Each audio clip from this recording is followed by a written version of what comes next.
Today we are going to talk about the state, lawmaking, policing, the court system, crime, and rehabilitation.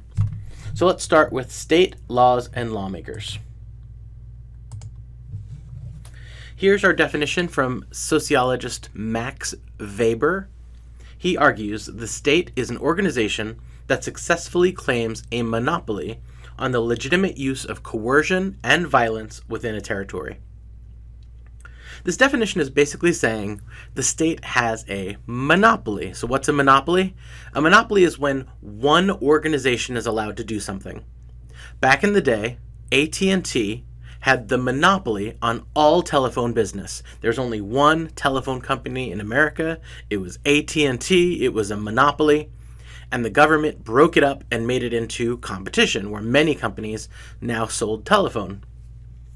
The state monopolizes violence. It's the only organization that's allowed to use it. If I want to go and use a gun on my neighbor, the police come along and arrest me and say, you're not allowed to use a gun to settle a problem with your neighbor. Only the police can use violence and the threat of violence. The rest of us are not allowed. If you own a corporation, you're not allowed to use violence. So where does this thing called the state come from? Why do we have a country that has a government called the United States? Why is there a French government? Why is there a British government? Why is there a Brazilian government? Why do we have this thing that's called the state? Now, you've lived in a state your entire life. You've lived in California, you've lived in the United States, maybe you visited Canada, and you always sort of just assumed that this wasn't a question, right? Like, why do we live in these things called states? The world could have been different. So sociologists want to understand, why is it that we live in these things called states? From the conflict perspective, Marx and Engels argue that states emerged because we were in a situation of class warfare. There were the haves, there were the have-nots. There was rich people, there were poor people. And before we had states, the rich dominated the poor directly. You had a class of rich people, a class of poor people. The class of rich people used violence. They had better weapons. They had horses. They had slingshots. They had swords. And they would use those weapons against the poor and dominate them and get them to bend to their will, to do what they wanted them to do. Well, what happened, according to Marx and Engels, was that there was class warfare. There was rich people and there's poor people, and the poor people eventually would get fed up. And they'd say, you know what? We're going to overthrow the rich. So they'd sneak in at night with their pitchforks and their torches, and they would kill people, and they'd burn their houses down, and they'd have a celebration and say, we have killed the leadership. Hurrah! Revolution. So Marx and Engels said, well, eventually the rich started scratching their head and said, now, every once in a while the poor people rebel and they kill us. And this is not a good situation. So what we need is this thing that the poor people will focus on, and the poor people will blame for their problems. And that's going to be the state, the government.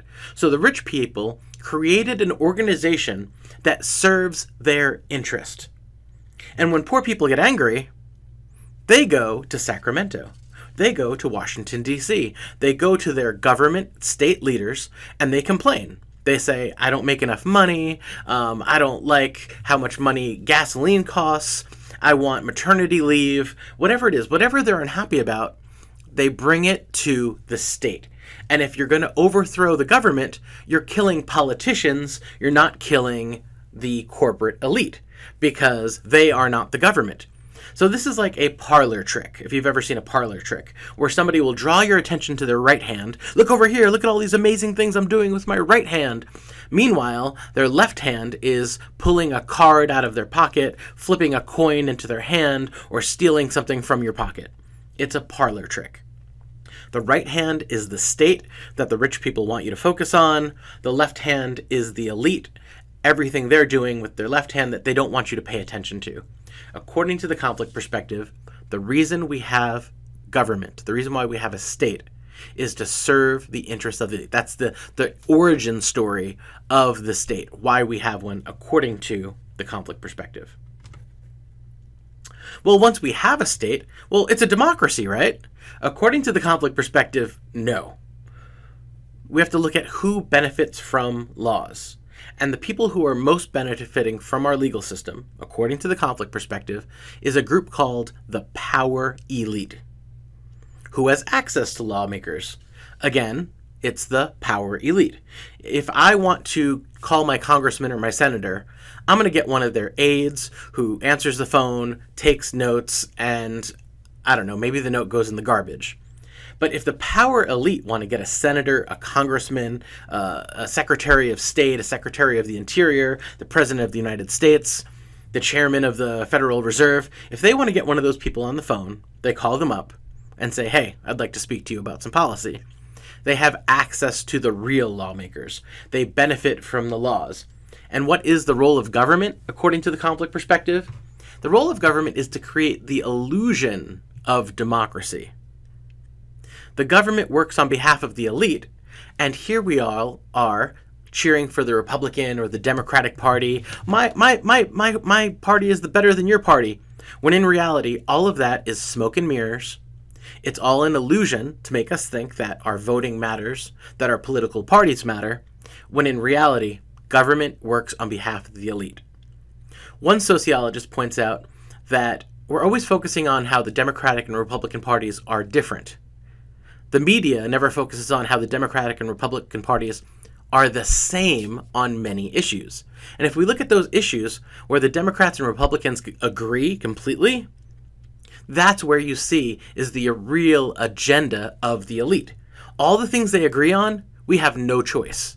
Because if you vote Democrat, that agenda item goes forward. If you vote Republican, that agenda item goes forward. Why? Because they agree on those topics. All the other topics, like abortion, all that stuff, that is just the stuff that gives us the illusion of democracy, like what we're doing actually matters. When on the real issues of democracy, the real things that we should have a choice on, we don't. The Democrats and Republicans are united. The legal system benefits the power elite. The term power elite comes from sociologist C. Wright Mills, the same man who coined the term sociological imagination. If you look at his book here, the cover, it's got the White House, the Pentagon, and Wall Street. This is an image of the power elite. It's an intersecting circle of political elite, economic elite, and military elite. And that little blue center of the Venn diagram, that's the power elite. People who have access to all three of those circles. Sometimes someone will become a general or a colonel in the military.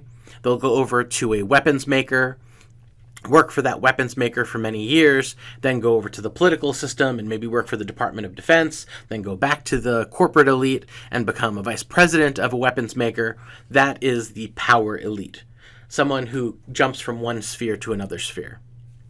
It's called the interlocking directorate, where you are on the board of directors of Disney. You're also on the board of directors of Time Warner, or you're the board of directors of Comcast. So we have this sort of interlocking directorate of people who are not just in one corporation, but in many corporations, or they're going from the corporate sector to the government sector. C. Wright Mills wrote during the 1950s, today there are still sociologists that are looking at the corporate control of politics. One sociologist is named G. William Domhoff. He writes a book called Who Rules America? And Domhoff looks at network analysis. He's looking at who's connected to who went to college together, who were in fraternities together, who's your godson to your child. He's looking at all these network arrangements. And what he says is that, if you look at people who went to Yale, you've got senators who are, shared a dorm room with the CEO of, a corporation, and they went to college together. They drank beers together. One of them went off and became a Supreme Court justice. The other one became a CEO of a corporation. The other one went on to become a general. They were all sort of growing up together, being part of the same high schools, the same colleges. And Domhoff sort of charts this story of elites sort of living and working together. Years ago, when I was about 20 years old, I went to go visit a friend at Georgetown University. Georgetown costs about $45,000 a year. And when I went to go visit my friend, she was like, everyone here knows each other. They all went to prep school together. And I was like, holy cow, these people all know each other. Whereas my friend, she went to a public school. She was the only person from our school to attend Georgetown University. But everyone else, they all sort of knew each other through prep school. And that's what we're talking about with this sort of corporate control and class dominance. The elite go to school together, they join organizations together, they travel together, they're part of the same groups, and then they become these really powerful leaders, and they're all friends with each other. Here are some more Venn diagrams to show us that it's not just, a lot of people say it's just the Republican Party. They're the ones that have corporate influence. The Democrats have just as much corporate influence. If you look at this diagram here, we have Treasury Secretary under Clinton was Robert Rubin. He worked for Goldman Sachs, which is a corporation on Wall Street. You've got U.S. Senator from New Jersey, John Corazine. He was the CEO of Goldman Sachs. We've got Treasury Secretary under President Bush, Henry Paulson. He was the CEO of Goldman Sachs. Basically, if you want to get into government, join Goldman Sachs, become their CEO. You could become a senator or Treasury Secretary, which is a very powerful position in our country. If we look at Monsanto, Monsanto is involved in agricultural research and agricultural business, agribusiness. So we have a senator who was a Monsanto consultant. We have people who were senators who were also Monsanto legal aides. And the idea here is that either you start in government and go to corporations, or you start in corporations and you get your foot into the government. And again, according to the power elite theory, this senator, Dennis Kucinich, or this congressman, Toby Moffett, as they go from one organization to the other, they're still advocating for the power elite. They're still advocating for the needs of Monsanto, and they bring that into the federal government either way. Whichever job they have, they care about Monsanto's interests, not the constituents of their city or community. Same thing with the pharmaceutical industry. There's a lot of overlap between pharmaceutical companies like Pfizer, Eli Lilly, Pharmaceutical Manufacturers Association, Bristol Myers Squibb. These corporations have members who either become part of government or staff members for government, and they go back and forth in both directions. And our last one is big oil. Obviously, we have a strong reliance on petroleum in our country, and so we can look at who works for senators, who works for congressmen, who is our Department of Energy, where have they worked?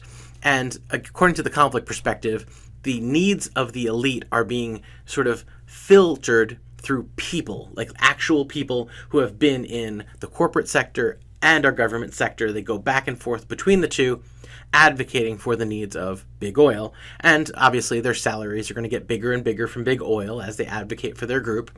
And their salaries for the federal government are going to get pretty large too if they're looking for campaign donations and things like that. So I'll come back to this slide. We're looking at the social relations involved in lawmaking. And according to the conflict perspective, the power elite benefit from laws, they create the laws, they have access to lawmakers, and the role of government is to create the illusion of democracy. The role of government is to work on behalf of the elite, either through people, through policy, through campaign finance. The conflict perspective looks at all that stuff and says that our government works on behalf of the elite, not on behalf of the people.